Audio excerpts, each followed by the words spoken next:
สวัสดีค่ะทาริสา from Japan นะคะ Energy เริ่มจะร่วงๆเพราะนี่คือครั้งที่2ของการถ่าย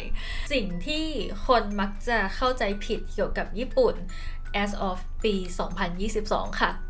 ก่อนจะไปเริ่มกันเหมือนเดิมค่ะ อย่าลืมกดไลค์แชร์แล้วก็ subscribe ช่องเป็นกำลังใจกันให้ด้วยนะคะ แล้วก็คอมเมนต์มาได้นะคะว่าคิดยังไงบ้าง แล้วก็มีอะไรเพิ่มเติมจากของเรา หรือว่ามีอะไรที่แบบเห็นต่างจากเราไหม เพราะว่าบางทีเราพูดอยู่คนเดียวอะเนาะมันก็เป็นความคิดเห็นของเราเป็นประสบการณ์ของเราเพียงแค่คนเดียวอะเราเชื่อว่าหลายๆคนนะตอนนี้อะค่ะถ้าเกิดว่าสนใจญี่ปุ่นอาจจะสนใจในเรื่องของแบบรู้ลึกไปแล้วเป็นกูรูของญี่ปุ่นไปแล้วว่าแบบจริงๆแล้วญี่ปุ่นที่เราเห็นในสื่อกับที่เรามาใช้ชีวิตอยู่มันเป็นยังไง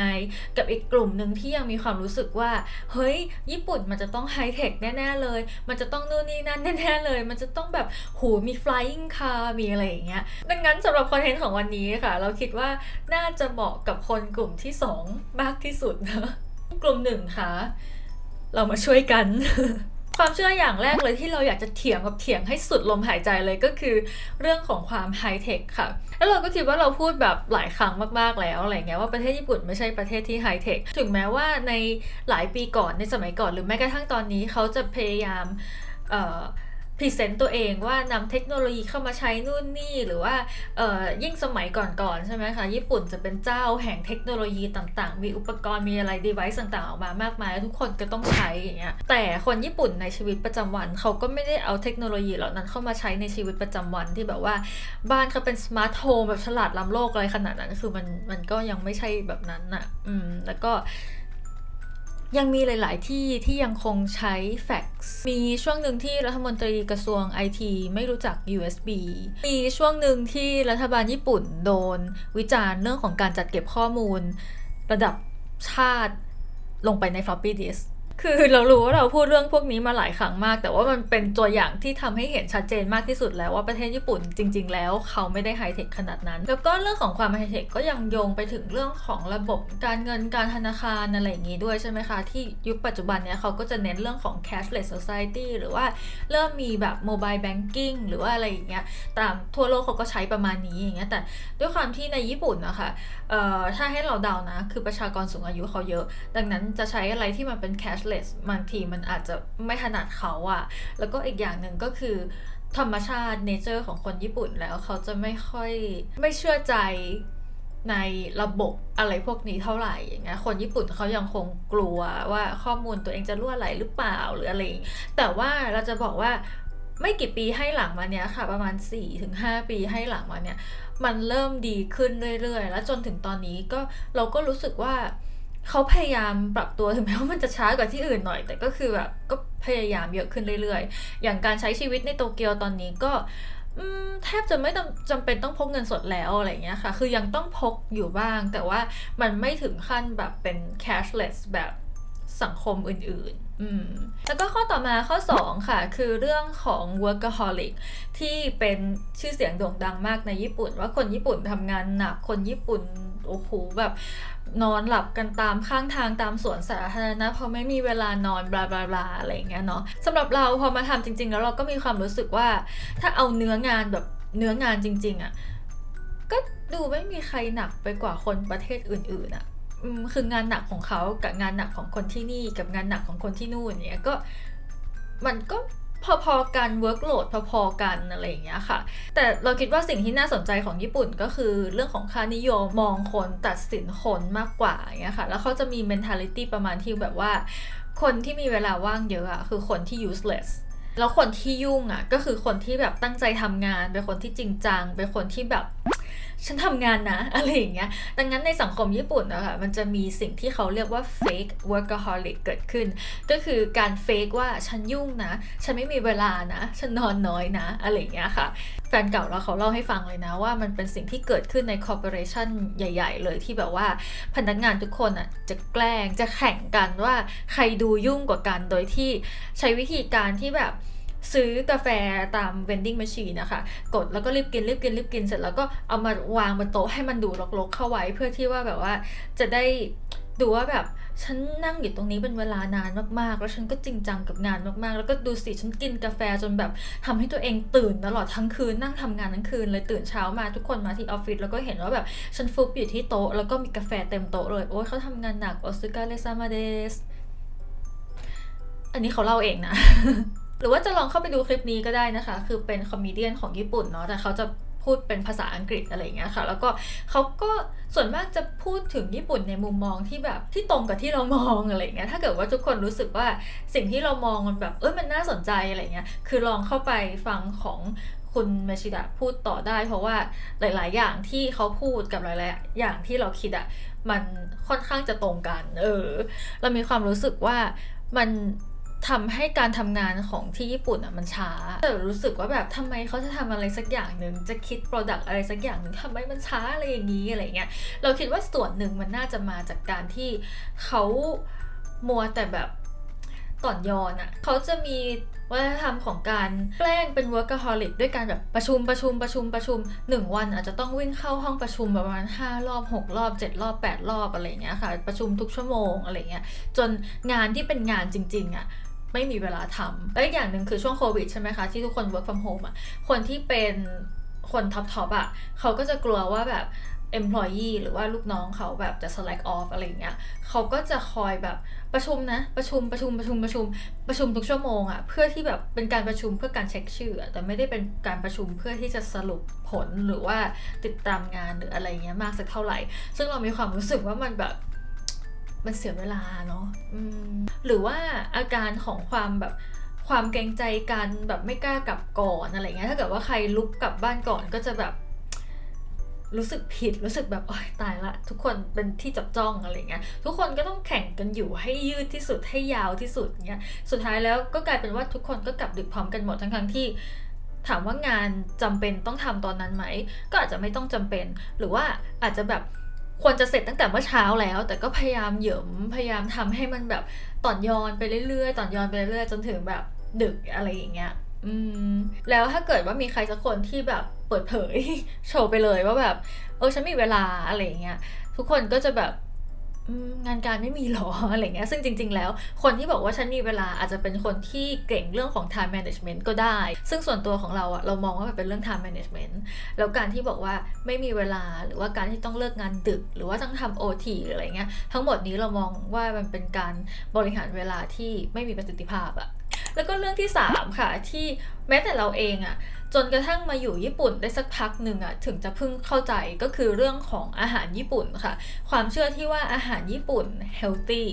ไม่ค่ะมันไม่เฮลตี้คืออันเนี้ยถ้าพูดว่าเป็นสมัยก่อนเมื่อหลาย10 ปีก่อนอันเนี้ยเราไม่เถียงเมื่อนานมาแล้วอย่างเงี้ยมันก็ยังมีเรื่องของแบบความที่ผู้หญิงเป็นแม่บ้านมีคนนึงอยู่ที่บ้านทำงานบ้านทำกับข้าวตลอดเวลาอะไรเงี้ยดังนั้นคนญี่ปุ่นในยุคก่อนหรือว่ายุครุ่นพ่อรุ่นแม่เราอะไรเงี้ยเขาก็จะโตมากับการที่ได้กินอาหารในบ้านอาหารที่ทำสดๆอาหารที่ทำปรุงโดยวัตถุดิบที่แบบแม่บ้านประจำแต่ละบ้านเขาก็คิดมาแล้วอะไรเงี้ยไอ้พวกเนี้ยอาจจะเฮลตี้จริงๆก็ได้แต่พอมาพูดถึงอาหารญี่ปุ่นรุ่นใหม่อาหารของคนญี่ปุ่นรุ่นใหม่ลักษณะการกินของคนญี่ปุ่นรุ่นใหม่ไม่เฮลตี้เพราะว่าถ้าเราลองไปเดินในย่านท่องเที่ยวใช่ไหมคะอย่างโตเกียวถ้าไปเดินฮาราจูกุไปเดินอะไรเงี้ยของขึ้นชื่อของฮาราจูกุก็มีแต่แบบจังฟู้ดฟาสต์ฟู้ดแล้วก็เป็นพวกขนมหวานทั้งนั้นเลยพวกฮาราจูกุเครปหรือว่าอะไรที่แบบว่าเป็นฟรapปูชิโน่เป็นอะไรเงี้ยคือคนญี่ปุ่นจะชอบมากถ้าเกิดว่าเสาร์อาทิตย์แนะนำให้ลองไปนั่งตามร้านอาหารตามคาเฟ่อะไรต่างๆเนี่ยค่ะแล้วก็ลองสังเกตดูว่าจำนวนคนญี่ปุ่นที่เข้ามาในร้านแล้วเขาสั่งเมนูลองดูเมนูของเขาเถอะว่ามันแบบอย่างไป Starbucks อย่างเงี้ยคนญี่ปุ่นส่วนใหญ่เขาก็ไม่สั่งกาแฟธรรมดานะเขาก็จะไปสั่งพวกฟร a ป p ูชิโน่ไปสั่งพวกที่เป็นของที่มันหนักๆหวานๆอย่างเงี้ยค่ะฟร a ป p ูชิโน่ก็คือฟร a ป p ูชิโน่มันก็ไม่ดีต่อร่างกายเหมือนกันทุกประเทศนั่นแหละหรือว่าคนญี่ปุ่นรุ่นเราเนี่ยแหละเพื่อนๆเราหรืออะไรอย่างเงี้ยมีหลายคนมากเลยนะที่โตมาพร้อมกับการกินแมคโดนัลด์ตอนเช้าคือเราไม่ได้บอกว่าแมคโดนัลด์ไม่ดีนะคะคือเราก็ชอบแมคโดนัลด์นะแล้วก็ชอบกาแฟของแมคโดนัลด์ที่นี่ด้วยแหละแต่ว่ามันตลกมากเลยที่มีแบบชุดความคิดอยู่อย่างนึงคือเราเคยถามคนญี่ปุ่นบอกว่าเฮ้ยแล้วอยู่กินแมคโดนัลด์ตอนเช้าตลอดอย่างเงี้ย ไม่รู้สึกว่ามันแบบมันเกินไปสำหรับร่างกายคนเราบ้างหรออะไรเงี้ยแล้วเขาก็เถียงกลับมาบอกว่า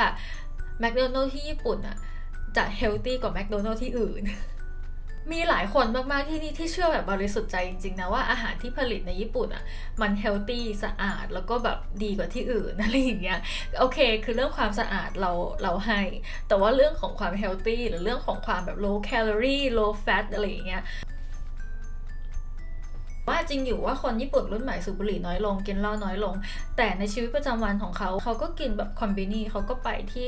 ตามร้านอาหารต่างๆซึ่งส่วนมากแล้วเราคิดว่ายิ่งถ้าเป็น salaryman ถ้าเกิดว่าเป็นมนุษย์เงินเดือนที่นี่อะค่ะต้องฝากท้องไว้กับพวกเบนโตะหรือว่าพวกในร้านสะดวกซื้อซึ่งมันจะเฮลตี้ขนาดไหนกันกับการกินอาหารจากร้านสะดวกซื้อทุกวันถูกปะดังนั้นเรามองว่าไอ้คำว่าอาหารเฮลตี้อะค่ะมันต้องขึ้นอยู่กับหลายๆปัจจัยด้วยมันไม่ใช่แค่แบบว่าอะไรที่เกิดขึ้นในญี่ปุ่นมันเฮลตี้หมดอย่างเงี้ยเราคิดว่ามันไม่ใช่อะต่อมาเรื่องที่4ค่ะเป็นเรื่องที่เข้ากับสถานการณ์ปัจจุบันมากๆเลยก็คือเรื่องของการใส่มาสก์นะใส่หน้ากากอนามัยค่ะเพราะว่าตั้งแต่มีโควิดคือทุกคนก็เริ่มใส่มาสก์กันแต่ทีนี้ค่ะเราก็รู้กันดีอยู่แล้วว่าในประเทศญี่ปุ่นอะคนญี่ปุ่นเขาก็ใส่แมสกัน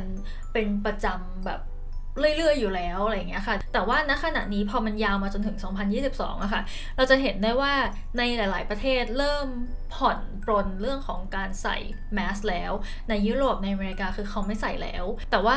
ในญี่ปุ่นนะคะมันเป็นการใส่แมสที่แบบเข้มข้นมากๆแบบ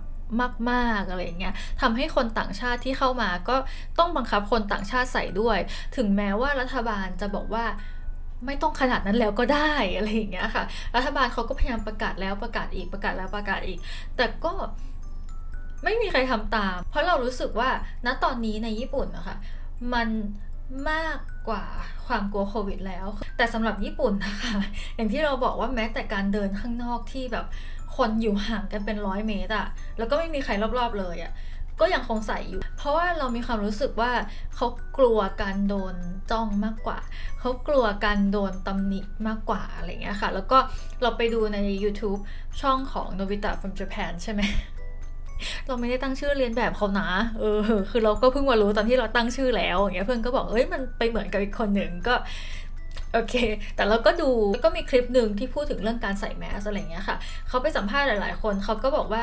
ก็ใส่แบบก็ใส่ไปอย่างนั้นอะใส่เพราะว่าแบบไม่อยาก stand out กลัวโดดเด่นหรือว่ากลัวการโดนจับจ้องกลัวการโดนด่ากลัวคือถามว่าใจจริงอยากใส่ไหมไม่ได้อยากใส่แล้วการใส่แมสในญี่ปุ่นณปัจจุบันนี้อะค่ะมันไม่ได้เกี่ยวกับโควิดแบบเพราะโควิดอะคือทุกคนจะเชื่อว่ามันเป็นเพราะโควิดแต่ในใจของทุกคนน่ะทุกคนรู้ดีว่ามันเกี่ยวแค่ว่าฉันไม่อยากมีปัญหาแล้วก็เรื่องที่5ค่ะเรื่องที่หลายๆคนเข้าใจว่าญี่ปุ่นเงินเดือนสูงเพราะว่าอาจจะตัดสินเอาจากค่าครองชีพในโตเกียวหรือว่าอะไรอย่างเงี้ยก็รู้สึกว่ามันแพงจังแสดงว่าแบบเงินเดือนจะต้องสูงแน่ๆเลยไม่ค่ะ นอกจากว่าคุณจะทำงานที่เป็นบริษัทที่แบบเงินเดือนเป็นอเมริกันเบสเป็นบริติชเบสอะไรอย่างเงี้ยอันนั้นอ่ะเขาจะได้เงินเดือนเยอะจริงๆแต่ว่าถ้าเกิดว่าได้เงินเดือนที่เป็นฐานเงินเดือนของญี่ปุ่นแล้วอ่ะก็ไม่ถึงกับน้อยแต่ว่าไม่ได้มากแบบที่หลายๆคนจินตนาการอะคืออันนี้ก็เป็นสิ่งที่พูดกันมาบ่อยๆอยู่แล้วไม่ใช่แค่เราแต่ในข่าวในอะไรอย่างเงี้ยเนาะว่าเงินเดือนโดยเฉลี่ยของญี่ปุ่นนะคะมันเป็นเส้นคงที่นิ่งๆอย่างเงี้ยมาเป็น30 ปีแล้วถ้าเทียบกับประเทศอื่นๆในกลุ่ม G7 ด้วยกันเขาก็จะพุ่งขึ้นอย่างนี้ใช่ไหมแต่สิ่งที่เปลี่ยนก็คือเรื่องของค่าครองชีพที่มันสูงขึ้นเรื่อยๆซึ่งเราก็แบบค่อนข้างจะแบบกังวลเหมือนกันนะว่าในอนาคตแบบญี่ปุ่นจะไปในทิศทางไหนอย่างเงี้ยเพราะว่าถ้าเกิดว่าค่าครองชีพสูงกว่านี้ไปอีกมันก็คงไม่ไหวแล้วว่าแล้วเรื่องของรายได้แล้วก็ค่าใช้จ่ายอะไรเงี้ยค่ะมันก็ยังไปเชื่อมโยงกับประเด็นที่บอกว่าทำไมเราต้องทำงานหนักๆได้เงินเดือนน้อยๆจ่ายภาษีเยอะๆไปอีกเพื่อที่จะให้แบบคนแก่ในประเทศนี้ได้อยู่อย่างสะดวกสบายอะไรเงี้ยมันก็วนไปที่เรื่องของ Super Age Society ประเด็นที่เราพูดกันเมื่อหลายอาทิตย์ที่แล้วนะคะในญี่ปุ่นแล้วก็ข้อ6นะคะข้อสุดท้ายเลยก็คือเรื่องของ Wi-Fi หลายๆคนอาจจะแบบไปเที่ยวเกาหลีมาแล้วโหฟรี Wi-Fi ของเกาหลีดีมากเลยอะไรเงี้ยแล้วก็มา ตั้งความหวังไว้กับญี่ปุ่นว่าที่ญี่ปุ่นจะต้องมี Wi-Fi ที่แบบดีมีประสิทธิภาพมากๆแน่ๆเลยอะไรอย่างเงี้ยซึ่งเราแบบ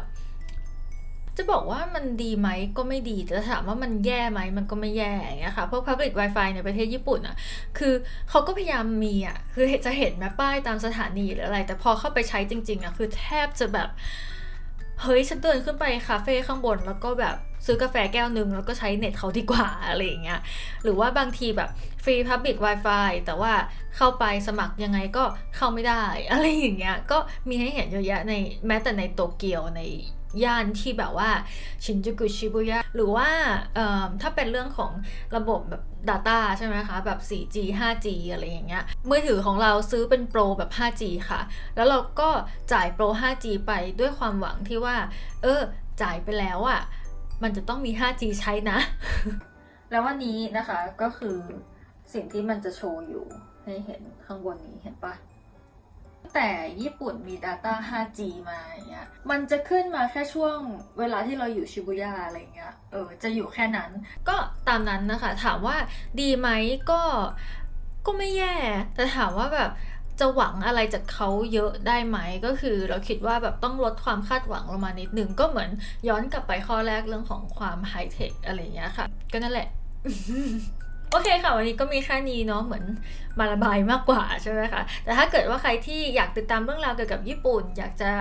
ฟังประสบการณ์ของเราที่เกี่ยวกับญี่ปุ่นอะไรเงี้ยค่ะก็สามารถกดไลค์แชร์แล้วก็ subscribe ได้นะคะรวมถึงคอมเมนต์ด้วยนะว่าตัวเองคิดยังไงบ้างค่ะเพราะว่า